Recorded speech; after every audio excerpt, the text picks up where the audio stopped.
Panorama group, जो सोचता है वो करता है। नमस्कार, भारत लाइव देख रहे हैं आप। बिहार एनडीए में सीटों का बंटवारा हो गया है। 16 सीटों पर जदयू लड़ रही है, 17 सीटों पर भारतीय जनता पार्टी है। एनडीए में 5 सीट चिराग पासवान को दिया गया, तो वहीं जीतन राम मांझी की पार्टी हिंदुस्तानी अवाम मोर्चा को एक, उपेंद्र कुशवाहा की पार्टी को एक दिया गया है।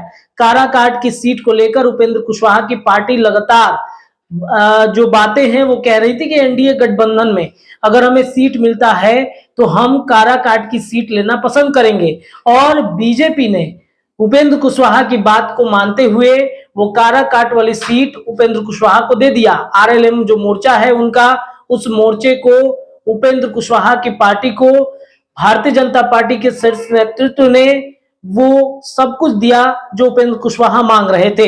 लेकिन अब बारी है कि उम्मीदवार कौन होंगे, कौन कौन से जो उम्मीदवार हैं उनको मौका मिलेगा। क्या पुराने सांसदों का टिकट जदयू की तरफ से काटा गया है? क्या पुराने सांसद रिपीट नहीं होंगे? तो जी हां, आज के इस वीडियो में टोटल 16 सीटों का आंकड़ा और 16 सीटों के उम्मीदवार को लेकर आज हम बैठे हुए हैं। 16 सीट पर कौन कौन से उम्मीदवार जदयू उतार रही है, क्या पुराने सांसदों का टिकट कट गया, पुराने सांसद रिपीट हो रहे हैं या नहीं हो रहे हैं, इस पर आज हम चर्चा करने के लिए बैठे हैं। हमारे पास डाटा भी है और उनके नाम भी हमारे पास आ चुके हैं कि कौन कौन से उम्मीदवार हैं। तो सबसे पहले सिवान लोकसभा सीट की बातचीत की जाए तो सिवान जो सबसे टॉप सीट हुआ करती थी, आज भी है, उस सिवान में जदयू के सांसद, जदयू की जो सांसद महोदया हैं कविता सिंह, उनका टिकट कट गया है। जी हां, कविता सिंह का टिकट कट के रमेश सिंह कुशवाहा को वहां पर मौका मिला है। चर्चा ये चल रही थी कि शायद वहां पे हेना साहब को लड़ाया जा सकता है, लेकिन हेना साहब को नहीं बल्कि रमेश सिंह कुशवाहा को बड़ा मौका मिला है। बात करेंगे शिवहर से, तो शिवहर में लवली आनंद को इस बार मौका मिला है। आप सबको बता दें कि शिवहर को लेकर के काफी चर्चाएं चल रही थी कि शिवहर में आखिरकार किसको मौका दिया जाएगा।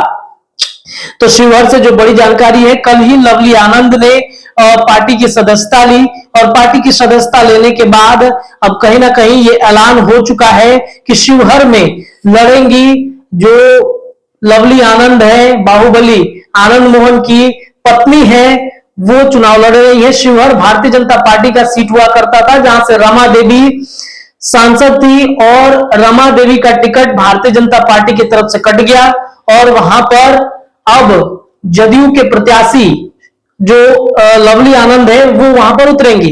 बात वाल्मीकि नगर की जाए तो सुनील महतो वहां से मौजूदा सांसद है, उनको एक बार फिर से मौका मिल गया है वाल्मीकि नगर में और वाल्मीकि नगर से वो चुनाव लड़ते हुए आपको दिखेंगे। जी हाँ, ये बड़ी अपडेट है वाल्मीकि नगर से कि एक बार फिर से पुराने जो सांसद हैं वो रिपीट होते हुए दिख रहे हैं। बात अगर करें सीतामढ़ी सीट को लेकर तो देखिए सीतामढ़ी सीट में बड़ा बदलाव हो गया है। बड़े फैसले सीतामढ़ी सीट को लेकर के नीतीश कुमार ने कर दिया है। सीतामढ़ी में सुनील कुमार पिंटू जो वर्तमान में सांसद हैं, उनके बारे में कहा जा रहा था कि सुनील कुमार पिंटू का टिकट हो सकता है कि कट जाए। जी हां, वैसा ही हुआ है, सुनील कुमार पिंटू का टिकट कट गया। देवेश चंद ठाकुर वहां से एक बार उम्मीदवार बनाए गए हैं। देवेश चंद ठाकुर के उम्मीदवारी को लेकर जब महागठबंधन में ही नीतीश कुमार ने फैसला कर दिया तो अब उनका ये टिकट बदल नहीं सकता है। सीतामढ़ी की सीट में भी कई उम्मीदवारों की लिस्ट है, दर्जन भर उम्मीदवार है वहां पर। बीजेपी के भी सीतामढ़ी में जदयू के अंदर भी चर्चा थी। देवेश चंद ठाकुर के अलावा जदयू के एमएलसी रामेश्वर महतो, उपेंद्र कुशवाहा की पार्टी से जो माधव आनंद थे, वो बीजेपी से भी कई उम्मीदवार वहां पर चल रहे थे, नाम उनकी चल रही थी। झंझारपुर की बातचीत की जाए तो रामप्रीत मंडल को मौका मिला है। रामप्रीत मंडल वहां से चुनाव लड़ते हुए आपको दिखेंगे। तो झंझारपुर में कहीं ना कहीं चर्चा चल रही थी कि झंझारपुर की सीट भी मांग रहे हैं उपेंद्र कुशवाहा, लेकिन झंझारपुर की सीट उनको नहीं मिला और अंततः झंझारपुर का सीट जो है रामप्रीत मंडल को फिर से वापस मिल गया है। रामप्रीत मंडल वहां के सांसद है वर्तमान में। तो उनको फिर से वहां पर मिला है। सुपौल दिलेश्वर कामत एक बार फिर से रिपीट हो रहे हैं सुपौल में। पूर्णिया में संतोष कुशवाहा की वापसी फिर से हो गई है। कटिहार दुलाल चंद गोस्वामी है, वहां पे इनका टिकट कटने का कोई मतलब ही नहीं बन रहा था। दुलाल चंद गोस्वामी सहित 17 विधायक, माफ कीजिएगा 16 जो सांसद थे वो नीतीश कुमार से मिलने महागठबंधन की सरकार टूटने से पहले गए थे और शायद इन्हीं सभी सांसदों के कहने पर नीतीश कुमार ने महागठबंधन का रास्ता छोड़ दिया, एनडीए में शामिल हो गए, क्योंकि इन सांसदों को लग रहा था कि उनका टिकट महागठबंधन में रहते हुए कट जाएगा।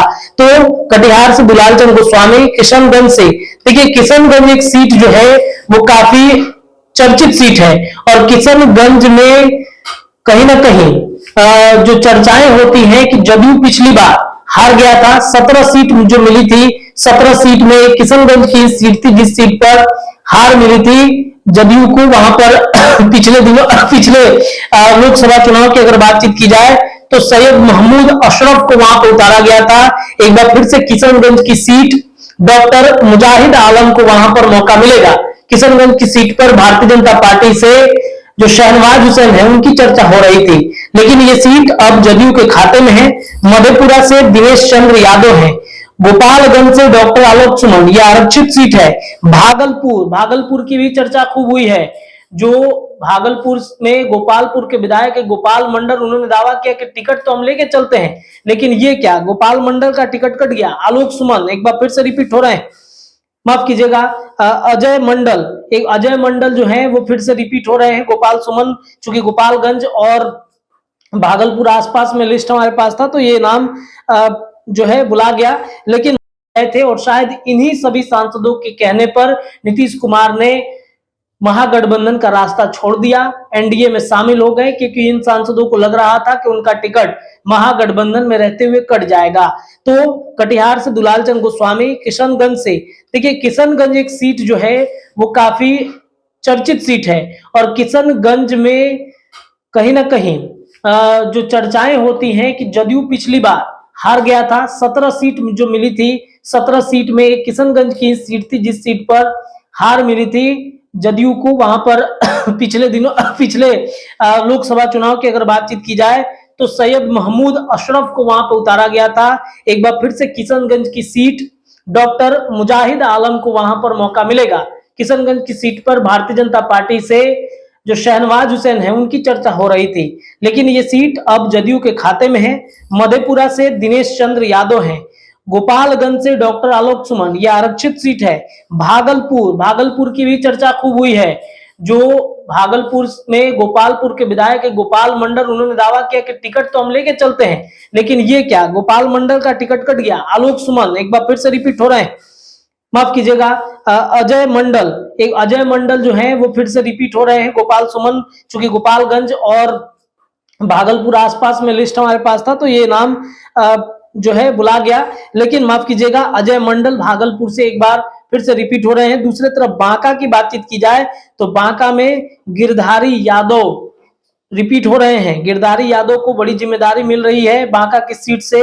ये एक बड़ा जो है वो बांका की सीट पर हम आपको अपडेट दे रहे हैं। गिरधारी यादव वर्तमान में सांसद हैं, वो भी एक बार फिर से आ रहे हैं। अब चर्चा करते हैं मुंगेर लोकसभा सीट की। तो मुंगेर लोकसभा सीट पर भी हो रहा था कि भाई जो अनंत सिंह की पत्नी है उनको मौका मिल सकता है, तो मुंगेर की सीट ललन सिंह के हाथ से छूट जाएगा, लेकिन नीतीश कुमार ने ललन सिंह को फिर से मौका दे दिया है मुंगेर में और उनके प्रतिद्वंदी में अशोक महतो बाहुबली, जिनके चर्चाएं खूब होती हैं, जिन पर खाकी वेब सीरीज भी बन चुकी है, वो प्रतिद्वंदी के रूप में होंगे। और नालंदा से कौशलेंद्र कुमार, नालंदा चूंकि नीतीश कुमार का गृह क्षेत्र है तो कौशलेंद्र कुमार एक बार फिर से रिपीट हो रहे हैं। जहानाबाद की सीट को लेकर चर्चा ये है कि वहां पर कई प्रत्याशी अभी भी लाइन में लगे हुए हैं। वहां पे चंद्रेश्वर प्रसाद चंद्रवंशी हैं।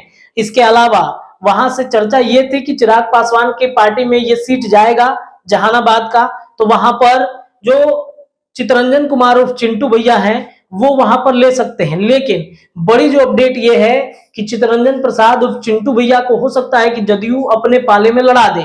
लेकिन ये कहना बहुत ही जल्दबाजी होगी। चितरंजन प्रसाद चिंटू को लेकर क्या बातचीत होती है, क्या डील होता है, अभी आने वाले वक्त में बताएंगे। लेकिन जहानाबाद की सीट पर अभी कुछ भी फाइनल नहीं हो पाया है। जो तमाम मीडिया घरानों में चर्चाएं चल रही हैं, उन चर्चाओं पर ये 16 सीटों पर हमने आपको आंकड़ा जो है वो बता दिया।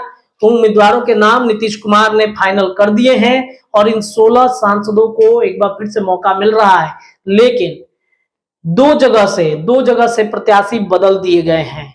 जी हाँ, दो तीन जगह से प्रत्याशी बदले गए हैं। शिवहर तो खैर भारतीय जनता पार्टी का था। सिवान से रमेश सिंह कुशवाहा को मौका मिला है। और उसके बाद अगर बातचीत की जाए रमेश सिंह कुशवाहा के अलावा अगर बात करें तो जो किशनगंज का सीट है, किशनगंज का सीट भी कहीं ना कहीं जदयू अपने पाले में ली है और वहां पर डॉक्टर मुजाहिद आलम को मौका मिला है। तो इस 16 सीटों का आंकड़ा हमने आपको बताया। और भी अपडेट होगा तो हम आपको अपडेट करेंगे। फिलहाल भारत लाइव के इस वीडियो में इतना ही। जुड़े रहिए हमारे चैनल के साथ। धन्यवाद। पनोरमा ग्रुप, जो सोचता है वो करता है।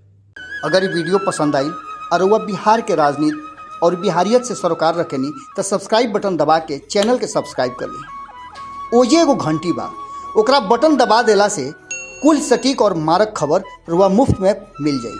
अगर रुआ पत्रकारिता के हमनी के नया प्रयोग में सहयोग कर चाहतानी तो ज्वाइन बटन दबा दी। पेटीएम नंबर नोट कर ली 9386816700। धन्यवाद।